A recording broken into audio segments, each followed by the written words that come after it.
journey beyond reality.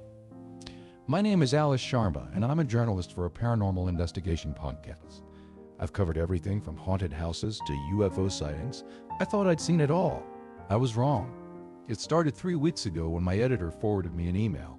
The subject line read, "A left-right game, you won't believe where it takes you." Normally, I'd delete this kind of thing immediately, but the sender was Robert Gufahard, a retired astronomer with a PhD from Cambridge. Not exactly your typical conspiracy theorist. I opened the email. It was simple, almost clinical in its precision. "Ms. Sharma, I've discovered something extraordinary. A road game that defies our understanding of geography and physics. I'm organizing an expedition in 2 weeks. Phoenix, Arizona. I need a witness, someone credible. Are you interested?" I replied within an hour. "Tell me more." What came back was the strangest set of instructions I'd ever received. The left-right game, as Robert called it, had one simple rule. Starting from a specific location at exactly midnight, you drive and follow a pattern of turns. Left, right, left, right. No deviation, no stopping, no turning back. "What happens if you follow the pattern?" I asked. His response chilled me. "You leave. You leave everything behind. The world as we know it stops applying its rules to you." I should have walked away. But curiosity is a journalist's fatal flaw. 2 weeks later, I was on a plane to Phoenix. The meeting point was a rest stop on Route 87, 30 miles outside Phoenix. When I arrived at 11:30 p.m., there were already 4 cars waiting. Robert had told me there would be others, people who'd heard about the game through obscure forums and word of mouth. Robert himself was a tall, gaunt man in his 60s with silver hair and piercing blue eyes. He greeted me with a firm handshake and introduced me to the others. There was Bonnie and Clyde, a married couple from Oregon who ran a paranormal investigation YouTube channel. Bonnie was chatty and excitable. Clyde barely spoke. Then there was Lilith, a grad student from UCLA studying folklore and urban legends. She had purple hair and carried a notebook covered in symbols I didn't recognize. And finally, there was Apollo, or at least that's what he called himself, a trucker in his 40s with a thick southern accent and a haunted look in his eyes. "I've done this before," Apollo said quietly as we gathered around Robert's car. 3 years ago. Got to the 8th turn before I chickened out and turned back. Been trying to work up the courage to go further ever since." "The 8th turn?" I asked. "What did you see?" He looked at me, and for a moment I saw genuine fear in his eyes. Trees that ain't supposed to exist. A sky that was wrong. Colors I can't even describe. Robert cleared his throat. "Ladies and gentlemen, it's time. Everyone check your radios. We stay in convoy formation. I'll lead. No matter what happens, no one breaks the pattern. Left, right, left, right. Understood?" We all nodded. At 11:58 p.m., we got into our cars. I was in my rental sedan, 4th in line. As midnight struck, Robert's headlights flicked on and we began to move. The first turn was a left onto a dirt road I hadn't even noticed on the way in. My GPS immediately lost signal. I tried to stay calm, reminding myself this was just an adventure, a story for the podcast. "First turn complete," Robert's voice crackled over the radio. "Proceeding to turn 2, right in 0.3 miles. The second turn took us onto an even narrower path, barely wide enough for our cars. The headlights illuminated dense brush on both sides, and I had the unsettling feeling that the road hadn't existed before we drove onto it. "Turn 3 in 1 mile," Robert announced. "Everyone still with us?" A chorus of confirmations came through, though I noticed Bonnie's voice sounded strained. The third turn, left, led us onto what looked like an old logging road. But something was different now. The air felt thicker, heavier. My car's dashboard clock started flickering, jumping between 12:47 and 3:22 a.m. at random. "Is anyone else's electronics acting weird?" Lilith's voice came through the radio. "Affirmative," Robert replied. "Standard reaction. The boundary is thinning." "The boundary?" I asked. "What boundary?" "Between here and there," Robert said cryptically. "Turn 4 coming up, right in 200 feet. As we made the 4th turn, I saw it. Through my rearview mirror, the road we'd just traveled on was gone.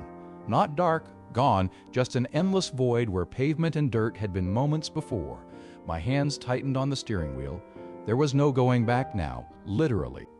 By the sixth turn, we weren't on Earth anymore. I don't know how else to describe it. The trees, if you could call them that, were impossibly tall, their trunks twisted in geometric patterns that hurt to look at. The sky above was a deep purple, with stars that moved and pulsed like living things. Jesus Christ, Clyde's voice came through, the first time he'd spoken. What the hell is this place? Welcome to the fold, Robert said, and I could hear the awe in his voice. This is what lies between the space that shouldn't exist. Bonnie's voice was panicked. I want to go back. This is insane. We need to turn around. We can't turn around, Apollo said grimly. There's nothing behind us anymore. Only way is forward.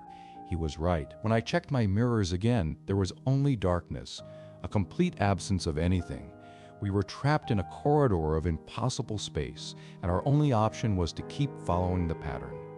Turn 7, Robert announced. Left in 500 feet, everyone stay close. As we made the 7th turn, the landscape changed dramatically. We were now driving through what looked like a desert, but the sand was silver and reflected our headlights like liquid mercury. In the distance, I saw structures, enormous, angular buildings that defied perspective, simultaneously near and far away. Then I saw the hitchhiker. He stood on the side of the road, perfectly still, wearing a tattered brown coat. As we passed, he raised his thumb. His face was completely blank. No eyes, no nose, no mouth, just smooth skin. Did everyone see that? Lilith asked, her voice shaking. Don't look back, Robert commanded. Never look back at them. They feed on attention. Them, Bonnie shouted. How many are there? Turn 8, Robert said, ignoring her question. Right in 1 mile. This is where Apollo turned back last time. Beyond this point, I don't know what we'll encounter. The 8th turn took us into a tunnel. Not a road tunnel. This was something else. The walls were made of what looked like black glass, and they pulsed with veins of deep red light. I could hear sounds through my closed windows, whispers, laughter, screaming, all overlapping, all wrong. I don't like this, I said into the radio. Robert, what is this place? A threshold, he replied. We're close now, very close to the center. The center of what? Lilith demanded. Before Robert could answer, Apollo's voice cut through. Brake! Everyone brake! I slammed on the brakes, and my car screeched to a halt inches from Bonnie and Clyde's bumper. Ahead, Robert's car had stopped too. Through the windshield, I could see why. The tunnel opened into a vast chamber. No, not a chamber. A space. An impossible space that seemed to extend infinitely in all directions, while simultaneously being claustrophobic and close. And in the center of that space was something. I still don't have words for what it was. It looked like a building, but it moved like it was breathing. It was covered in windows, thousands, millions of windows, and in each window I could see a different scene, a different world, different versions of reality playing out simultaneously. The hub, Robert whispered over the radio, the place where all roads connect, where every journey is possible. This is what I've been searching for. As we sat there, transfixed, I noticed something terrifying. In one of the windows, hundreds of floors up, I saw myself. I saw my car. I saw this exact moment, but from outside, as if I was watching myself watch myself in an infinite loop. Then the window changed.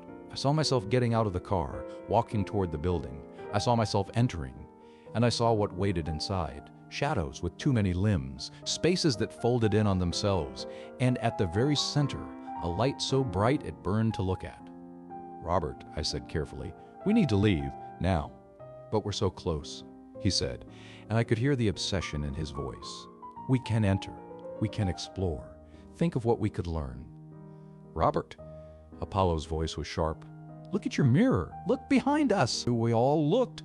The tunnel we'd driven through was collapsing, the walls folding in on themselves like paper. And from the darkness, things were emerging. Figures.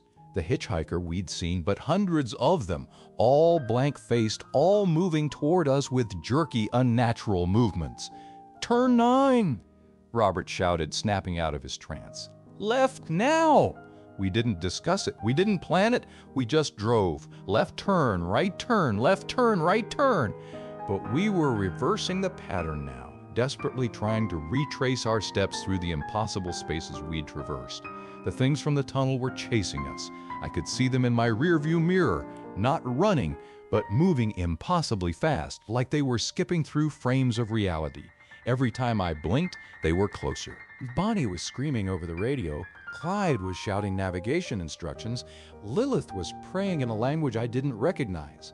Apollo just kept repeating, "Faster, faster, faster." We burst back into the silver desert.